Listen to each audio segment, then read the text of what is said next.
आज जिला सत्र के यूथ पार्लियामेंट सीरीज़ में AM++GD के बाद government senior secondary school Kanwarpura Sirsa में ये दूसरे नंबर का कंपटीशन होगा। PM Shri government senior secondary school Kanwarpura Sirsa अच्छा स्कूल बना रखा है, हरियाली अच्छी है, बच्चों की तैयारी भी अच्छी दिखती है, अच्छा प्रबंध कर रखा है इन्होंने।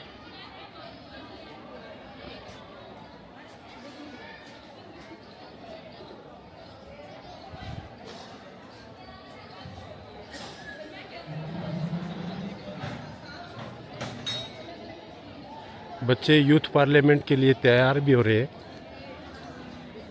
जगह जगह इनकी तैयारी चल रही है।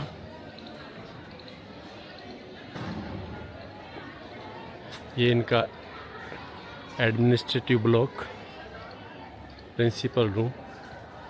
PM Shri government senior secondary school Kanwarpura में यूथ पार्लियामेंट का आयोजन शुरू हो गया है और बच्चों ने अपनी पार्लियामेंट में स्थान ग्रहण करने के लिए नेचुरल प्राकृतिक वे में आ रहे हैं और अपना स्थान जहां जिनका निश्चित है वो ले रहे हैं।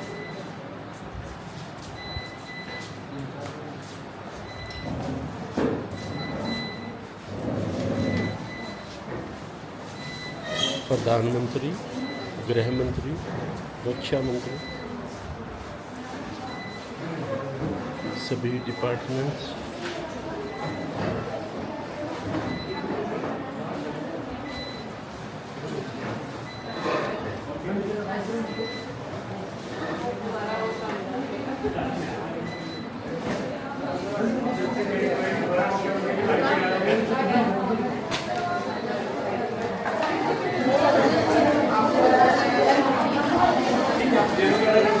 सबसे ज़्यादा ठीक नहीं लगा, नहीं ठीक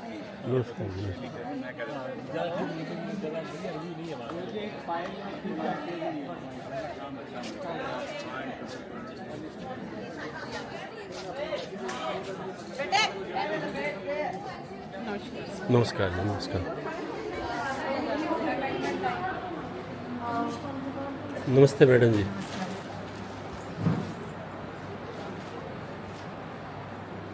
आपका क्या नाम है? नीतू राणा। किस सब्जेक्ट से? PGT English. PGT English. English. Jyoti Kakkar, Jyoti TGT Kakkar. Sanskrit.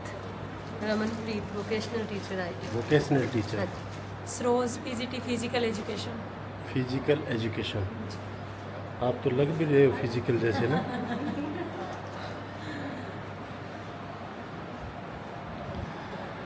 Youth parliament district level government PM Shri government senior secondary school Kanwarpura.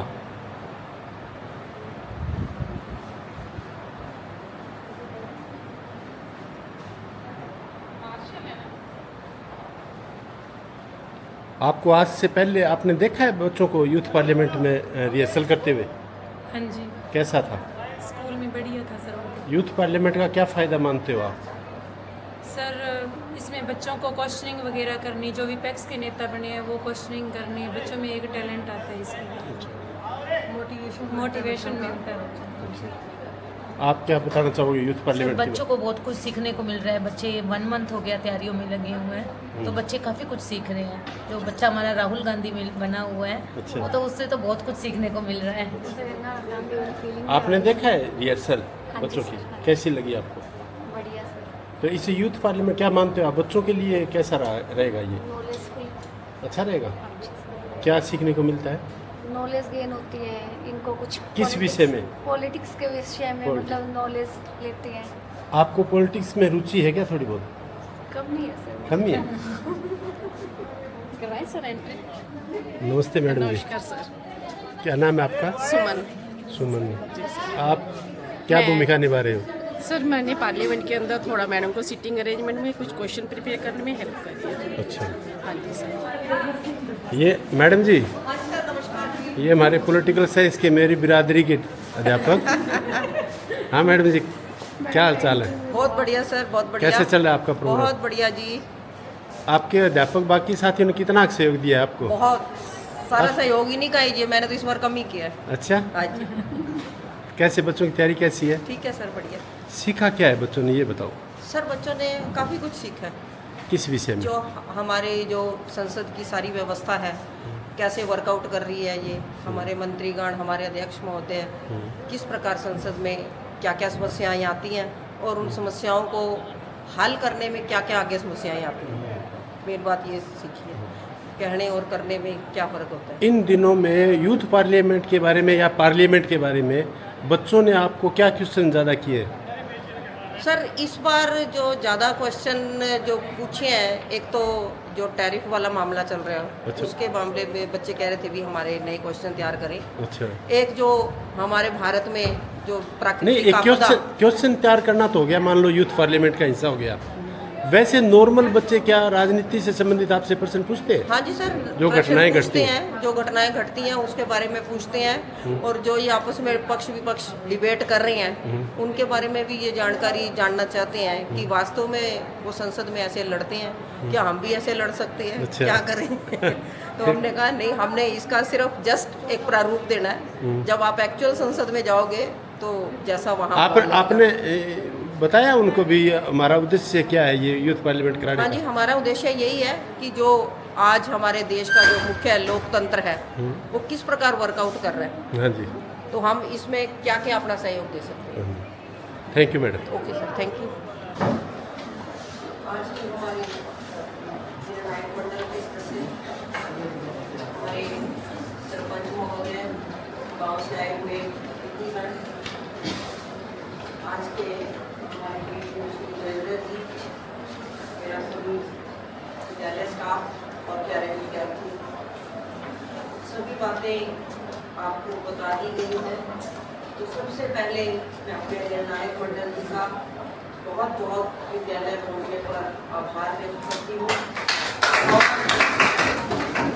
इसके लिए भी मैं इनका बहुत बहुत धन्यवाद करती हूँ कि इन्होंने यूथ पार्लियामेंट के साथ साथ हमारे विद्यार्थियों को एक बहुत ही महत्वपूर्ण जानकारी जो है आज प्रदान की। उनके लिए मुझे देश जी का बहुत बहुत आभार व्यक्त करती हूँ। और युवा संसद में सभी विद्यार्थियों ने मुझे आज जो आप में ब्लॉक लेवल में जो आपके उत्साह था, जो आप में कॉन्फिडेंस पिछली बार था, वो आज मुझे उतना नज़र नहीं आया जितना पिछली बार।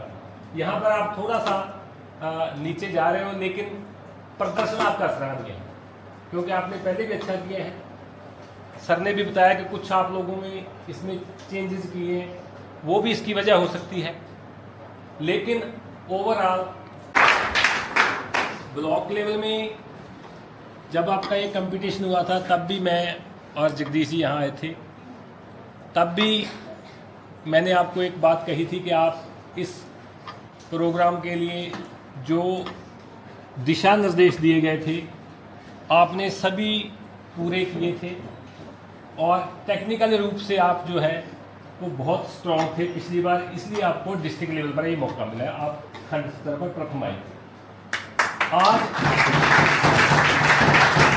जब आप डिस्ट्रिक्ट लेवल पर प्रदर्शन कर रहे हैं तो आज की स्थितियां चेंज हैं। आज वो सभी टीमें जो अपने अपने ब्लॉक में प्रथम हैं वो प्रदर्शन कर रही हैं।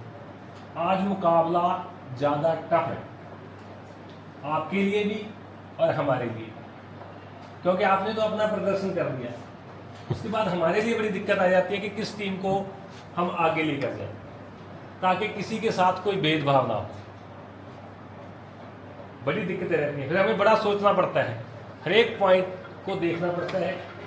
आपको नहीं पता कि आपने जितना ज़्यादा मेहनत की है उससे ज़्यादा मेहनत हमारी रहती है। एक एक चीज़ को ऑब्जर्व करना, किस समय किस चीज़ को आपने कितना टाइम दिया, किस ढंग से आपने वो काम किया, और फिर किसी और विद्यालय ने किस ढंग से किया। आपका प्रदर्शन पहले भी लाजवाब था और आज भी लाजवाब है। टेक्निकली रूप में जो गलतियाँ अक्सर स्कूल करते हैं आपने पहले भी नहीं की थी और आज भी नहीं की।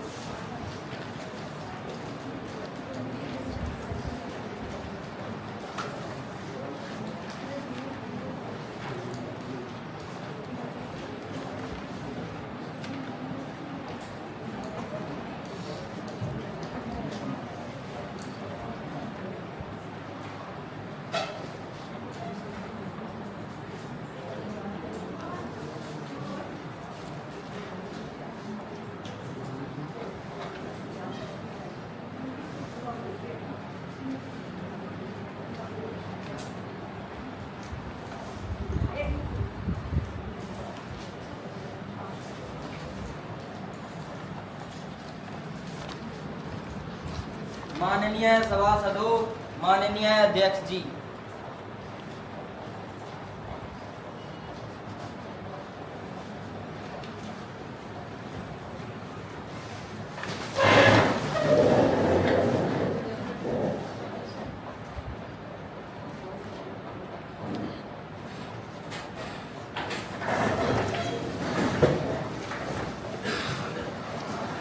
मैं सभी सभासदों व बाहर से आए हुए सभी मेहमानों का सदन में पधारने पर हार्दिक अभिनंदन व स्वागत करती हूं तथा आज की कार्रवाई शुरू करने की घोषणा करती हूं।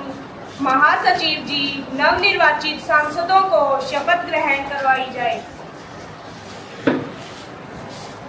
जी अध्यक्ष महोदया, नवनिर्वाचित सांसदों को शपथ ग्रहण करवाई जा रही है। मैं अम्बाला लोकसभा क्षेत्र से नवनिर्वाचित सांसद कुमारी तनीषा को शपथ ग्रहण करने के लिए आमंत्रित करती हूँ।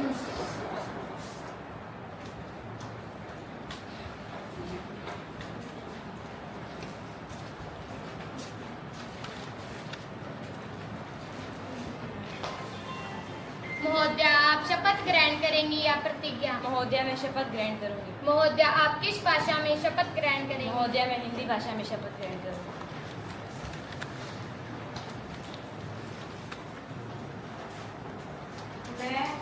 मैं तनीषा, जो युवा सांसद की सदस्य निर्वाचित हुई हूँ, ईश्वर की शपथ लेती हूँ कि मैं विधि द्वारा स्थापित भारत के संविधान के प्रति श्रद्धा रखूंगी, देश की प्रभुसत्ता और एकता को बनाए रखूंगी तथा जिस पद को मैं ग्रहण करने वाली हूँ उसके कर्तव्यों का श्रद्धापूर्वक निर्वहन करूंगी। धन्यवाद।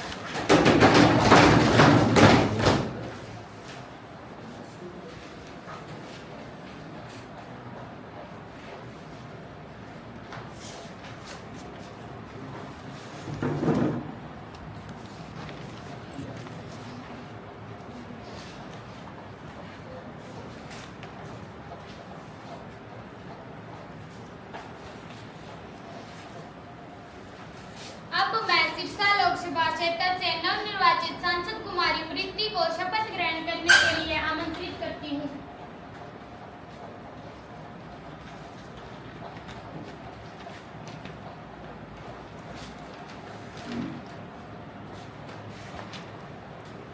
महोदया, आप शपथ ग्रहण करेंगी या प्रतिज्ञा? महोदया, मैं शपथ ग्रहण करूंगी। महोदया, आप किस भाषा में शपथ ग्रहण करेंगी? महोदया, मैं संस्कृत भाषा में शपथ ग्रहण करूंगी।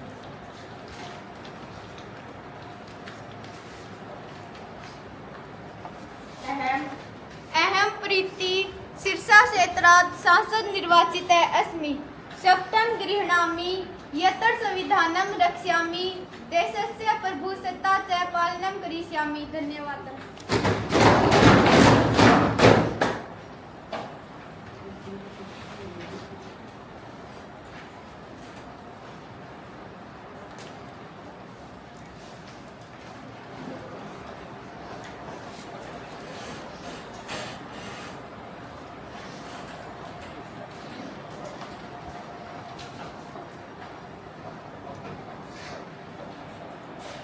अब मैं पटियाला लोकसभा क्षेत्र से नवनिर्वाचित सरदार मनमीत सिंह को शपथ ग्रहण करने के लिए आमंत्रित करती हूँ।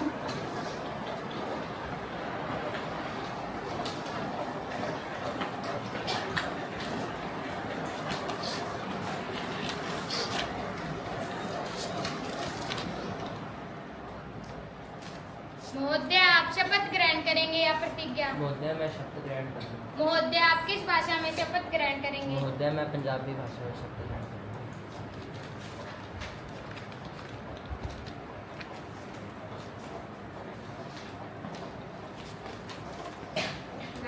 मैं मनमीत ਸਿੰਘ ਜੋ ਕਿ ਪਟਿਆਲਾ ਨਿਰਵਾਚਨ ਖੇਤਰ ਤੋਂ ਚੁਣਿਆ ਗਿਆ ਹਾਂ ਰੱਬ ਦੀ ਸਹੁੰ ਚੁੱਕਦਾ ਹਾਂ ਕਿ ਮੈਂ ਭਾਰਤ ਦੇ ਸੰਵਿਧਾਨ ਦੇ ਪ੍ਰਤੀ ਪੂਰੀ ਸ਼ਰਧਾ ਰੱਖਾਂਗਾ।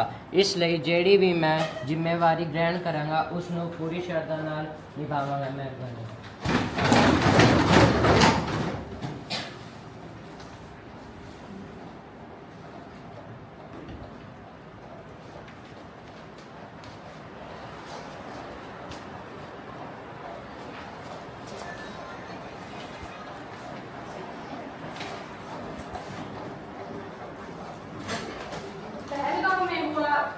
पहलगाम में हुआ हमला इंसानियत को झकझोर देने वाला था। निर्दोष पर्यटकों को इस तरह निशाना बनाना क्रूरता की अंतिम हद को दर्शाता है। जो परिवार अपने परिवारजनों को इस घटना में खो चुके हैं, शोक में डूबे उन परिवारों को भगवान इस दुख से लड़ने की शक्ति दे। दिवंगत आत्माओं को हम श्रद्धांजलि अर्पित करते हैं तथा उनके परिवारों के साथ अपनी गहरी संवेदनाएं व्यक्त करते हैं। पहलगाम में हुए हमले से हमें भी बहुत दुख है। इस हमले में अनेक परिवार बिछड़ गए तथा इस घिनौने हमले में किसी ने अपना भाई, किसी ने अपना बेटा और किसी ने अपना बाप खो दिया। मैं अपने और अपने पक्ष की तरफ से उन दिवंगत आत्माओं को श्रद्धांजलि अर्पित करता हूँ तथा भगवान से यह प्रार्थना करता हूँ कि भगवान उनकी आत्मा को शांति दे। दुर्भाग्यवश ये जो घटना घटित हुई इसका खेद आप सबके साथ हमारे पूरे देश को भी। मैं अपनी और अपने पक्ष की ओर से उन सभी दिवंगत आत्माओं को श्रद्धांजलि अर्पित करता हूँ तथा ईश्वर से यह भी प्रार्थना करूँगा कि भगवान उनके परिवारगणों को इस दुख से लड़ने की शक्ति दे। अब सभी सदस्यगण दिवंगत आत्माओं की शांति के लिए 2 मिनट का मौन धारण करेंगे।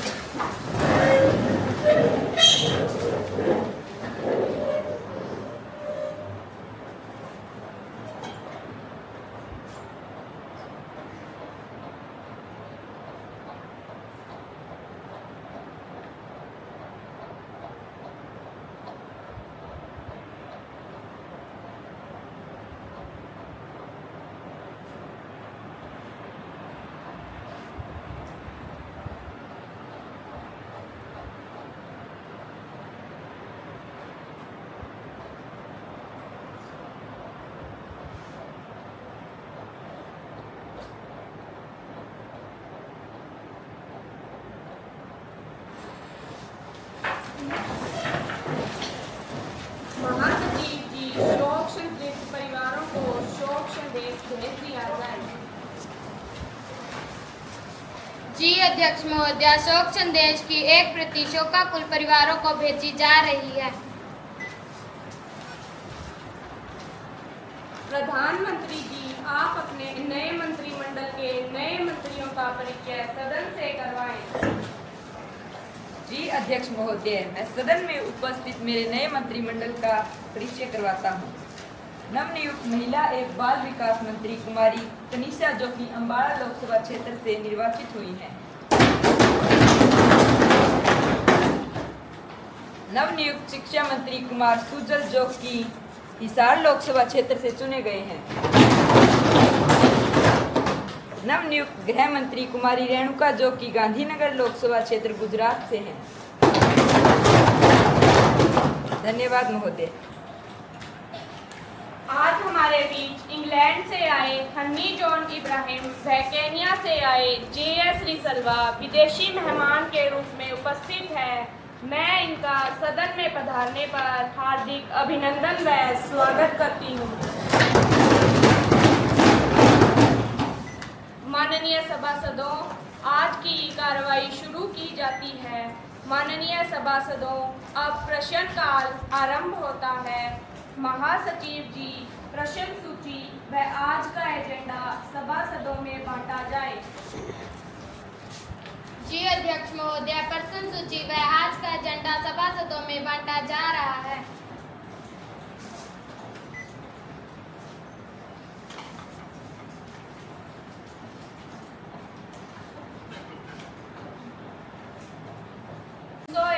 कुमारी कुमकुम। यत्र नारीस्तु पूज्यन्ते नमन्ते तत्र देवता यत्र दास्तु न पूज्यन्ते सर्वास्त्र फला क्रिया। जिसका अर्थ है कि जहाँ नारियों को पूजा जाता है उस कुल में देवता विराजते हैं, और जहाँ नारियों की पूजा नहीं होती वहाँ उनकी सभी क्रियाएं निष्फल हैं। और ऐसा ही कुछ हमारे महान देश भारत में हो रहा है। माननीय अध्यक्ष महोदया, मैं आपके माध्यम से सरकार से पूछना चाहूँगी कि कब तक एक नारी अत्याचार सहेगी, कब तक एक औरत की स्थिति ऐसी रहेगी। हाँ, सत्ता में आने से पहले हमारी भारत सरकार ने एक नारा दिया, बेटी बचाओ और बेटी पढ़ाओ। बेटी पढ़ाना दूर की बात, इनसे हमारी बेटियों को बचाया भी नहीं जा रहा। हाल ही की बात है, हरियाणा प्रांत के एक जिले भिवानी में एक लड़की की बेरहमी से हत्या कर दी गई, और इनकी सरकार ने चंद पैसों के लिए उस हत्या को आत्महत्या घोषित कर दिया। भला कैसे एक लड़की अपने मुंह पर तेजाब डालकर अपनी गर्दन को आधे से ज्यादा काटकर आत्महत्या कर सकती है? इसका जवाब है आपके पास? नहीं, कोई जवाब नहीं होगा। और इतना ही नहीं, कुछ समय के लिए जनता का मुंह बंद करवाने के लिए इनकी सरकार ने कह दिया कि जांच सीबीआई द्वारा की जा रही है, पर अब tक उसका कोई हल नहीं हुआ। सरकार स्थिति स्पष्ट करे। महिला एवं बाल विकास मंत्री जी। माननीय अध्यक्ष महोदया जी, मैं आपके माध्यम से विपक्षी सांसद को बताना चाहूंगी कि भविष्य व वर्तमान में नारियों की स्थिति बेहतर करने के लिए हमारी सरकार निरंतर कार्यरत है। हमारी सरकार द्वारा कई योजनाएं चलाई जा रही है, जैसे नारी शक्ति है। इस एक्ट के तहत यदि कोई व्यक्ति किसी महिला को घरेलू हिंसा के लिए परेशान करता है तो उस पर सख्त कार्रवाई की जाएगी। आज के समय में सरकार ने हर जिले में महिला थाने खोल रखी है तथा वहां की थाना प्रभारी भी महिला को नियुक्त किया गया है। बेटी बचाओ बेटी पढ़ाओ एक्ट, इस एक्ट के अनुसार नारी को जागरूकता के लिए प्रेरित किया गया है, उनकी शिक्षा दीक्षा पर बल दिया गया है, कन्या भ्रूण हत्या को रोकने का सफल प्रयास किया जा रहा है। निर्भया फंड, इस फंड का उपयोग सीसीटीवी, महिला हेल्पलाइन, फास्ट ट्रैक कोर्ट में भी किया गया है। लाडो लक्ष्मी योजना, अभी हाल ही हरियाणा में लाडो लक्ष्मी योजना चलाई गई, जिसके तहत महिलाओं को 2100 रुपए प्रति माह देने का प्रावधान है। जैसा कि विपक्षी सांसद ने हम पर टिप्पणी करते हुए मनीषा हत्याकांड के बारे में पूछा है, तो मैं बताना चाहूंगी कि मनीषा हत्याकांड का हमें भी बहुत दुख है। मनीषा हत्याकांड पर सीबीआई की जांच चल रही है। अभी भी घर, गांव व घटनास्थल पर जाकर सबूत इकट्ठे किए जा रहे हैं तथा मनीषा की तीसरी पोस्टमार्टम रिपोर्ट आने के बाद ही सच का खुलासा होगा। सच का खुलासा होने के बाद आरोपियों को कड़ी से कड़ी सजा दी जाएगी। मैं देश को बताना चाहूंगी कि जितना हमारी सरकार ने महिलाओं के लिए किया है, उतना किसी भी सरकार ने नहीं किया होगा। धन्यवाद। प्रश्न संख्या 302 अंशुल गांधी।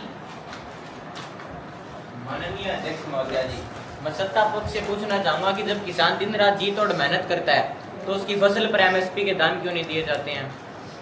सांसदों, इनकी सरकार कर्ज माफी की बातें करती है, लेकिन सच्चाई ये है कि किसान सर से लेकर पांव तक पूरा कर्जे में डूबा हुआ है। सांसदों, प्रधानमंत्री फसल बीमा योजना चलाई गई, लेकिन जब किसान की फसल बर्बाद हुई उसे कोई मुआवजा नहीं दिया गया। फसल में लगने वाले खाद, बीज और डीजल के बढ़ते हुए दाम किसान की कमर तोड़ देते हैं। अब अगर जलवायु परिवर्तन के कारण किसी किसान की फसल बर्बाद हो जाती है, जैसा कि हमने पंजाब में देखा, तो ऐसी प्राकृतिक आपदाओं से निपटने के लिए सरकार ने कोई पुख्ता पाबंद करे हैं? स्पष्ट करें। प्रधानमंत्री जी।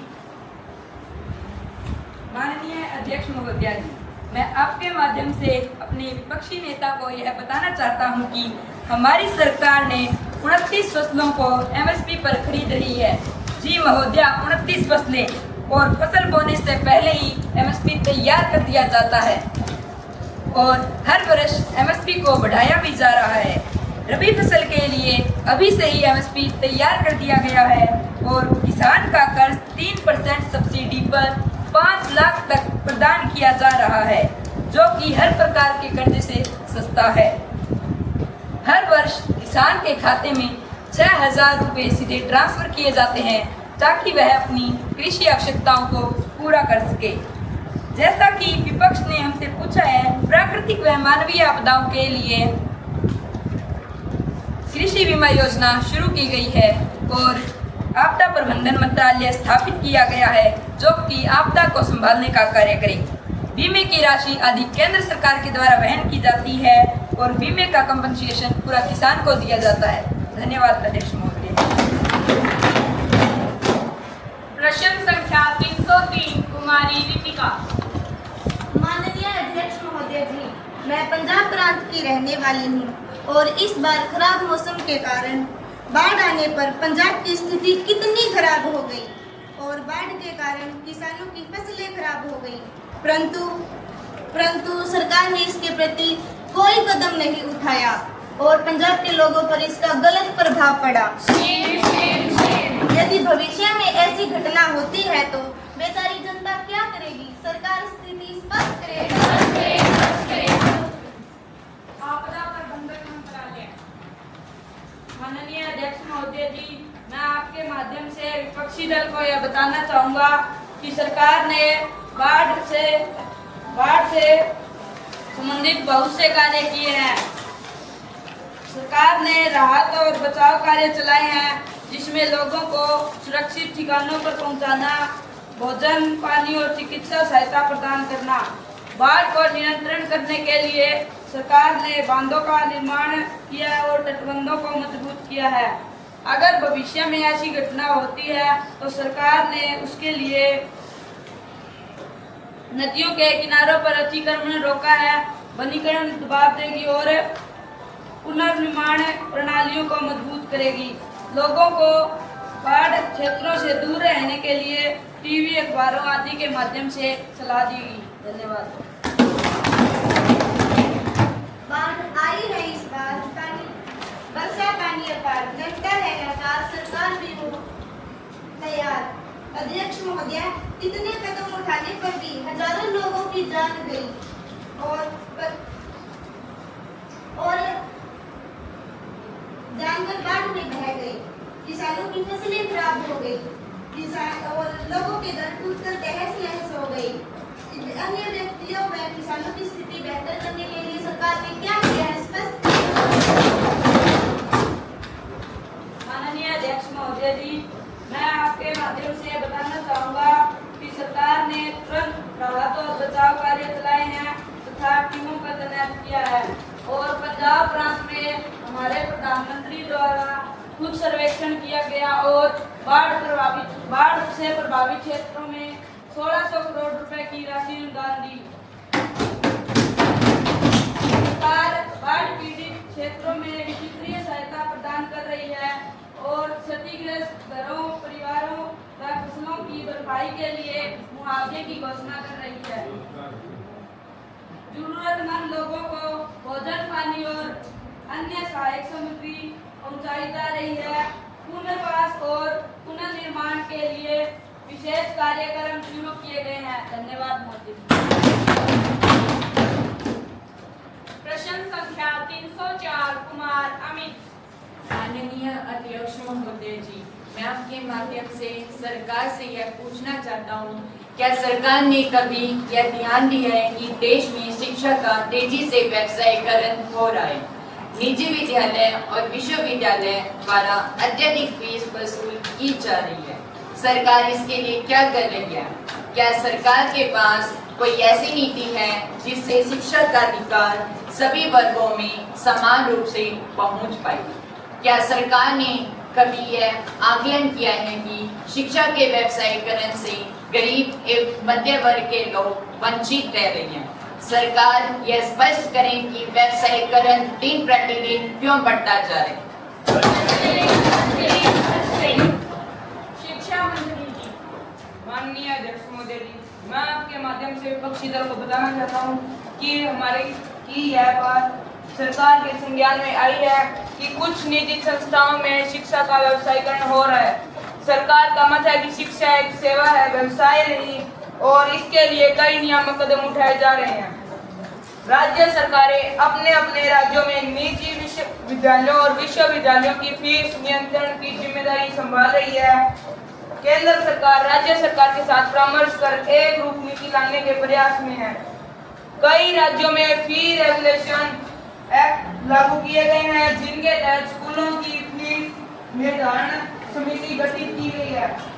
सरकार ने केंद्रीय माध्यमिक शिक्षा बोर्ड को पारदर्शिता बढ़ाने के निर्देश दिए हैं।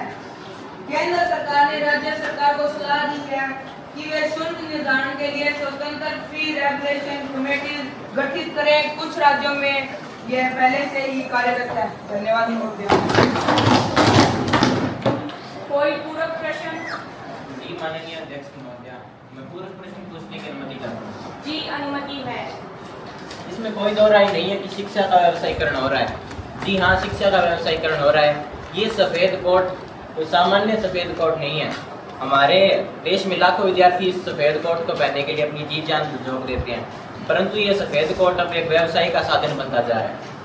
अभिभावकों की स्थिति कैसी भी हो, लेकिन वे चाहते हैं कि उनके बच्चों को अच्छी से अच्छी शिक्षा मिले, इसलिए वह अपने बच्चों को दूर दूर पढ़ने भेजते हैं और वहाँ से उन्हें अच्छे अंक भी प्राप्त होते हैं। लेकिन इसके पश्चात भी उन्हें गवर्नमेंट मेडिकल कॉलेज में दाखिला नहीं मिल पाता, जिसके कारण उन्हें प्राइवेट मेडिकल कॉलेजों की ओर रुख करना पड़ता है, जहाँ की फीस लाखों करोड़ों रुपए है और एक गरीब परिवार इस फीस को भरने में असमर्थ है। और यही शिक्षा विदेश में काफ़ी ज़्यादा सस्ती है, तो क्या हमारे देश में शिक्षा का व्यवसाय करना इसी तरह होता रहेगा?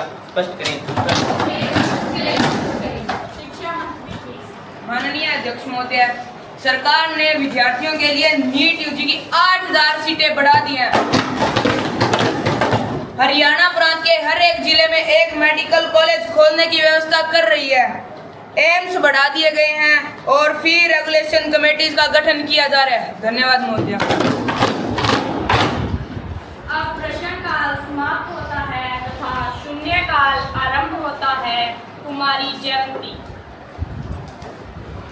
कदम बढ़ाना होगा, जो देश को आगे बढ़ाना है, यही लक्ष्य, यही है मेरा, नशे को दूर भगाना है। माननीय अध्यक्ष महोदय, मैं आपके माध्यम से सरकार से पूछना चाहती हूँ कि आज हमारे देश में नशे की समस्या दिन प्रतिदिन बढ़ती जा रही है। आज की युवा पीढ़ी नशे की शिकार होती जा रही है। नशे की लत ने हमारे देश के नौजवानों को इस तरह से जकड़ रखा है जैसे शिकारी अपने शिकार को जकड़ता है। अध्यक्ष महोदय, नशा एक ऐसी समस्या है जिसमें नशा करने वाले के साथ साथ उसका परिवार बर्बाद हो जाता है, और यदि परिवार बर्बाद होगा तो यह समाज ही नहीं रहेगा, समाज नहीं रहेगा तो यह देश बिखर जाएगा।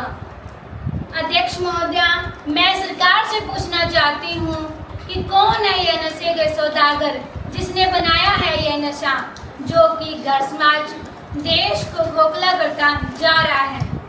क्या सरकार को पता नहीं है? क्या वो जानबूझकर अनदेखा कर रहे हैं? सरकार के पास इसका कोई जवाब है तो स्पष्ट करें, स्पष्ट करें। स्वास्थ्य मंत्री जी। माननीय अध्यक्ष महोदय जी, मैं आपके माध्यम से विपक्षी दल को यह बताना चाहती हूँ कि नशे के प्रति हमारी सरकार ने कई कार्य किए हैं। हमारी सरकार ने एनडीपीसी एक्ट को और ज़्यादा सख्त करके नशे पर लगाम लगाने का प्रयास किया है। लगातार नशा माफियों की धरपकड़ की जा रही है। गांव में ग्रामीण ओलंपिक खेलों का आयोजन करवाकर बच्चों व युवाओं को नशे से दूर रहने के लिए प्रेरित किया गया है। यूपी में नशे की समस्या गंभीर हो जाने के कारण योगी सरकार द्वारा कई एक्ट बनाए गए तथा उन्हें लागू भी किया गया। लगातार नशा माफियों को पकड़ा जा रहा है तथा उनकी संपत्ति पर बुलडोजर चलाए जा रहे हैं। लाखों रुपयों के अवैध पदार्थों को जब्त किया गया है।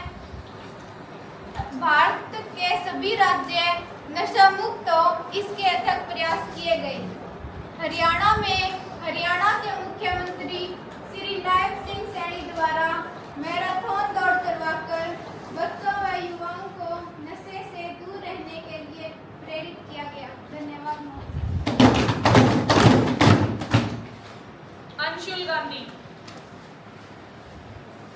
सांसदों, मैं भारत जोड़ो यात्रा पर निकला तब मैंने देखा कि लोगों ने मुझे पप्पू कहा। चलो एक चीज़ मैंने और देखी कि काफ़ी ज़्यादा आवारा पशु घूम रहे थे, तो आवारा पशुओं के कारण हो गई दुर्घटना। तो बाइक गाय के ऊपर और गाय बाइक के ऊपर, ये हमारे देश में आवारा पशुओं का एक बड़ा गंभीर चर्चा का मुद्दा है। तो क्या सरकार ने आवारा पशुओं के लिए कोई एक्शन लिया है? स्पष्ट करें।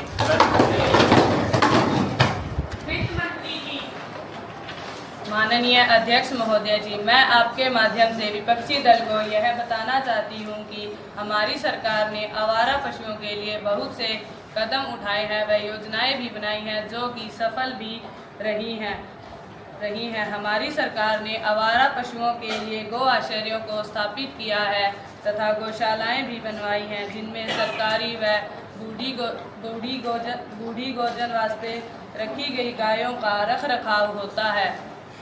उदाहरण के लिए मैं विपक्षी दल को यह बताना चाहती हूं कि हमारी सरकार ने वर्ष 2019 में उत्तर प्रदेश में लगभग 11 करोड़ 84 लाख मवेशी थे और राज्य में 6,222 गौशालाएं कार्यरत थी, जिनमें 8 करोड़ 55 लाख आवारा पशु रखे गए। तथा मैं विपक्षी दल को यह भी बताना चाहती हूं कि हमारी सरकार ने न्यू मॉडल गौशाला योजना के तहत 40 करोड़ का बजट आवंटित किया है ताकि कोई भी गाय या आवारा पशु सड़क पर न छोड़ा जाए। तथा हमारी सरकार ने विशेष नीतियों का आयोजन भी किया है। यदि कोई व्यक्ति किसी पशु या किसी आवारा पशु की हत्या करता हुआ पाया जाता है तो सरकार उसे कड़ी से कड़ी सजा देने का प्रावधान रखती है। जैसा कि इन्होंने बताया कि ये हरियाणा प्रांत से बिलोंग करते हैं, तो मैं इन्हें बताना चाहती हूँ कि हमारी सरकार ने हरियाणा में आवारा पशुओं के लिए क्या क्या योजनाएं बनाई हैं व क्या क्या कदम उठाए हैं।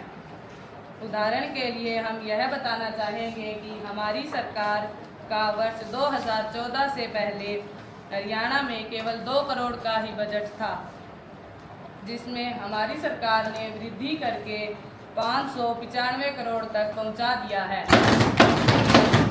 इस बजट से राज्य में अब तक लगभग 650 पंजीकृत गौशालाएं संचालित की हैं, जिनमें करीब 4 लाख आवारा पशु रखे गए हैं। हमारी सरकार ने टैगिंग और ट्रैकिंग सिस्टम लागू किया है जिससे आवारा पशुओं की पहचान की जा सके।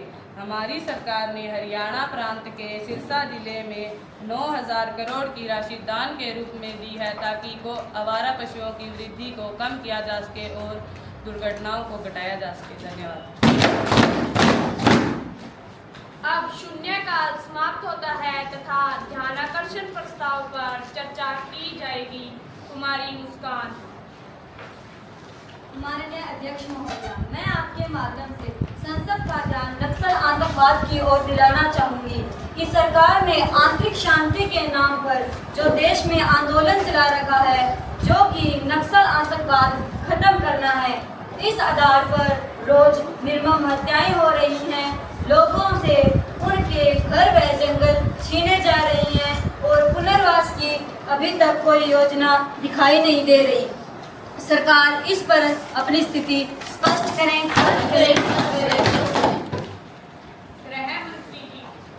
माननीय अध्यक्ष महोदय जी, मैं आपके माध्यम से सदन को यह बताना चाहती हूँ कि सरकार ने आदिवासियों को उनकी जगह वापस लौटाने के लिए अनेक कदम उठाए हैं।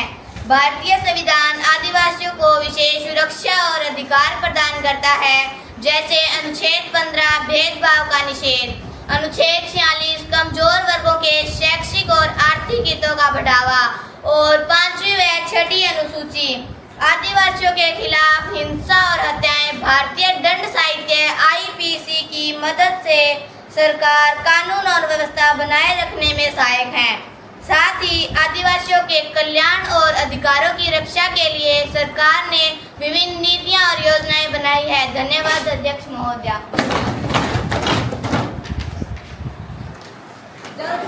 जमीन ही उनकी पहचान है, सरकार की नीतियों से वे हो रहे परेशान हैं। हम कहते हैं ये अन्याय है बहारी, आदिवासियों की सुनो ये पुकार है हमारी। इतने कदम उठाए जाने के बाद भी इस बार सन 2025 में 90 नक्सली मारे जा चुके हैं, 104 को गिरफ्तार किया गया है और 164 को आत्मसमर्पण करने के लिए मजबूर किया गया है। सरकार स्थिति माननीय अध्यक्ष महोदय जी, मैं आपके माध्यम से सदन को यह बताना चाहती हूँ कि आदिवासियों को जमीन और जंगलों से बेदखली करने पर रोक लगाकर उन्हें उनकी जमीन वापस लौटा दी गई थी। अगर कोई व्यक्ति अभी भी ऐसा करता है तो उस पर सरकार द्वारा सख्त एक्शन लिया जाता है। उनकी राय और परियोजनाओं को लागू किया गया है। आदिवासी क्षेत्र में शिक्षा और स्वास्थ्य सेवाएं लागू करवा दी गई है। अगर कोई व्यक्ति भेदभाव या शोषण करता है तो उस पर सरकार का सख्त एक्शन लिया जाता है। इससे लगभग 5 करोड़ आदिवासियों को लाभ हुआ है। धन्यवाद अध्यक्ष महोदय। अब ध्यानाकर्षण प्रस्ताव पर चर्चा खत्म होती है तथा कामरोको प्रस्ताव आरंभ होता है। अब मिस्टर ईशान कामरोको प्रस्ताव पेश करेंगे। माननीय अध्यक्ष महोदय जी, मैं सदन का ध्यान मुंबई में भाषा विवाद पर दिलाना चाहता हूं, जिसमें मराठी और हिंदी भाषी आबादी के बीच तनाव एक मुद्दा है। यह विवाद मुख्य रूप से महाराष्ट्र में मराठी और हिंदी भाषी आबादी के बढ़ते प्रभाव से जुड़ा है। कुछ राजनीतिक दलों ने इस मुद्दे को हवा दी है, जिससे भाषाई विवाद और भी बढ़ा है। मेरा सदन से अनुरोध है, इस मसले पर विचार विमर्श के लिए सदन की कार्यवाही को रोक दिया जाए। धन्यवाद। जो सदस्य इस पर चर्चा चाहते हैं से यस, जो चर्चा नहीं चाहते से नो।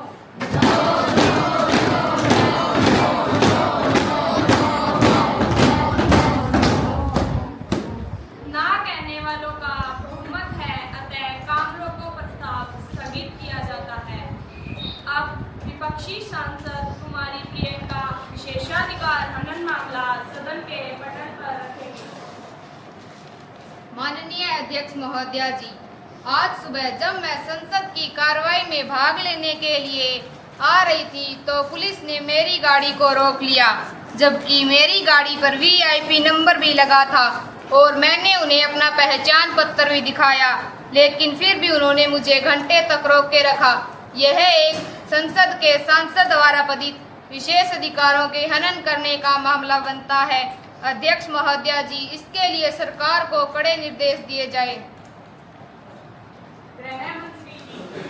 माननीय अध्यक्ष महोदय जी, मैं आपके माध्यम से और सरकार के माध्यम से खेद प्रकट करती हूँ और इनकी शिकायत विशेषाधिकार हनन समिति को आगामी कार्रवाई के लिए भेज दी जाएगी और दोषी पुलिस अधिकारियों के विरुद्ध विभागीय नियमों के अनुसार कार्रवाई की जाएगी। धन्यवाद अध्यक्ष महोदय। क्या आप मंत्री जी के उत्तर से संतुष्ट हैं? जी महोदया, मैं मंत्री जी के उत्तर से संतुष्ट हूँ। अब सभी आवश्यक दस्तावेज सदन के पटल पर रखेंगे। लोक लेखा समिति की वार्षिक रिपोर्ट सदन के पटल पर रखें। विशेषाधिकार हनन मामला की वार्षिक रिपोर्ट सदन के पटल पर रखें। शिक्षा मंत्री जी अपनी रिपोर्ट सदन के पटल पर रखें।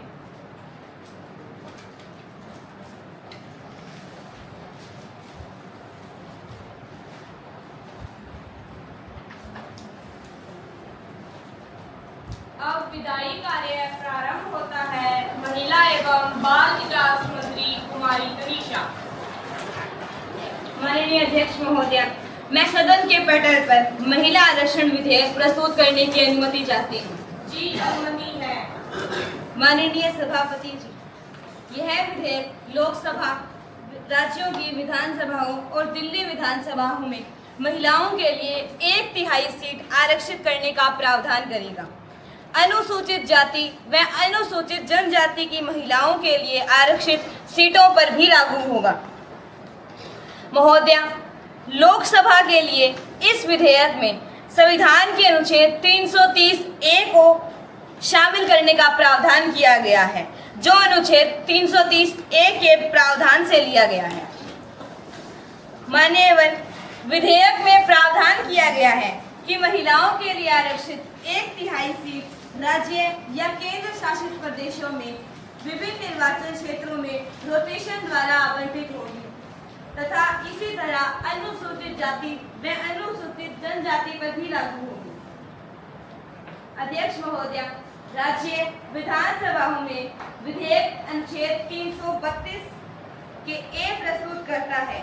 हर राज्य विधानसभाओं में महिलाओं के लिए सीटों के आरक्षण को अनिवार्य करता है।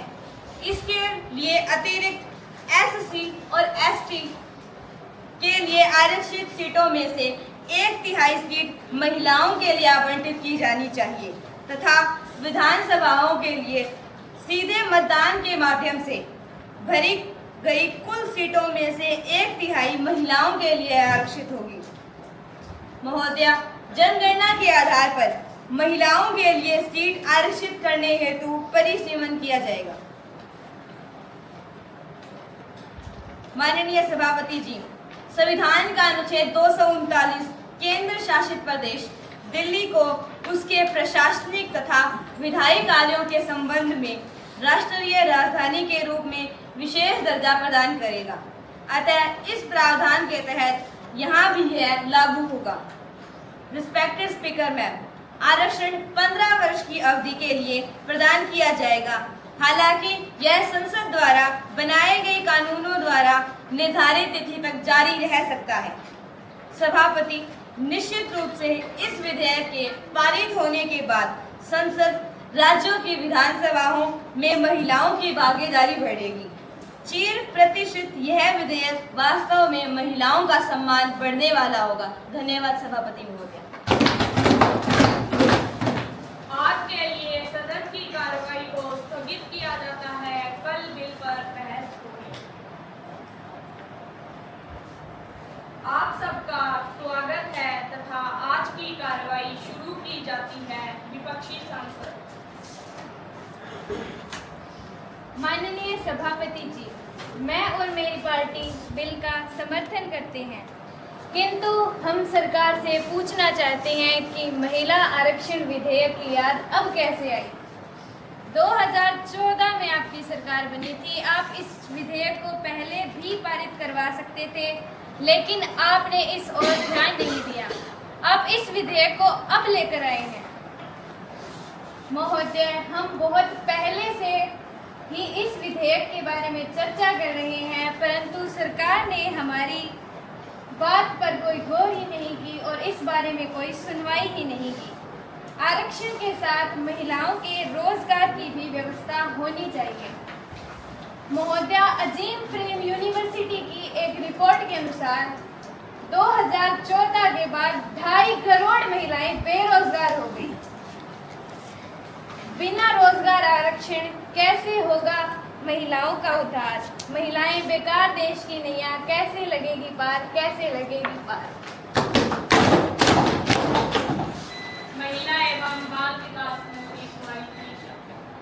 आदरणीय महोदया जी, महिला आरक्षण विधेयक तथा नारी शक्ति वंदन अधिनियम में के संबंध में मैं सदन को बताना चाहूंगी कि हमारी सरकार ने सदन में महिलाओं की संख्या बढ़ने व प्रशासन की में उनकी भागीदारी बढ़ने के लिए महिला आरक्षण विधेयक प्रस्तुत किया है।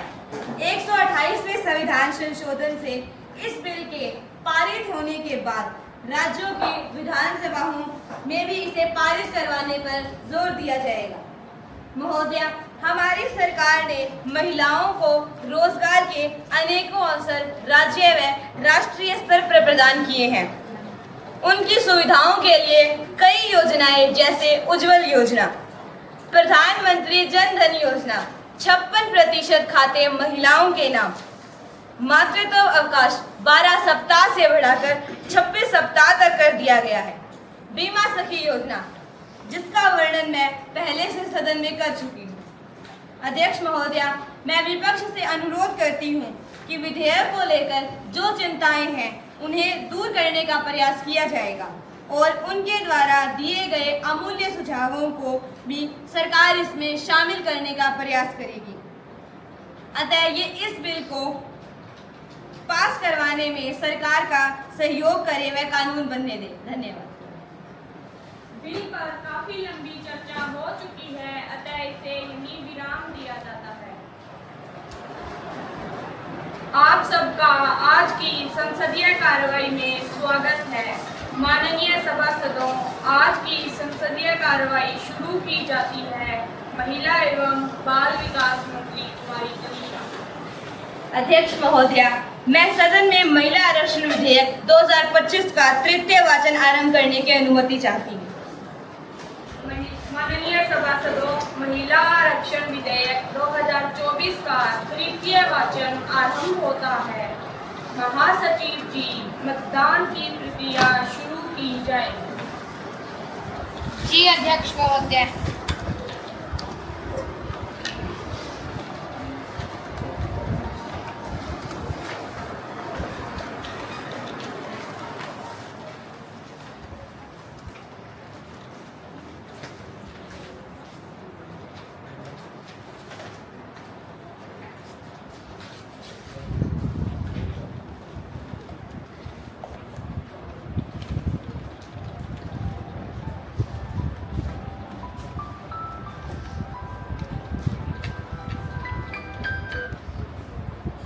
इस बिल के पक्ष में 15 तथा विपक्ष में 10 मत है, अतः इस बिल को पास किया जाता है। महासचिव जी, इसे आगामी कार्रवाई के लिए ऊपरी सदन में भेज दिया जाए।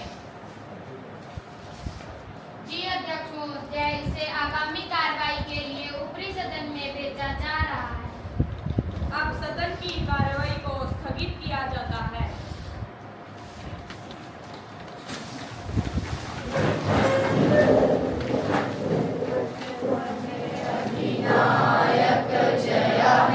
भारत भाग्य विधाता, पंजाब सिंध गुजरात मराठा, द्राविड़ उत्कल बंगा, विंध्य हिमाचल यमुना गंगा, उछल जलधि तरा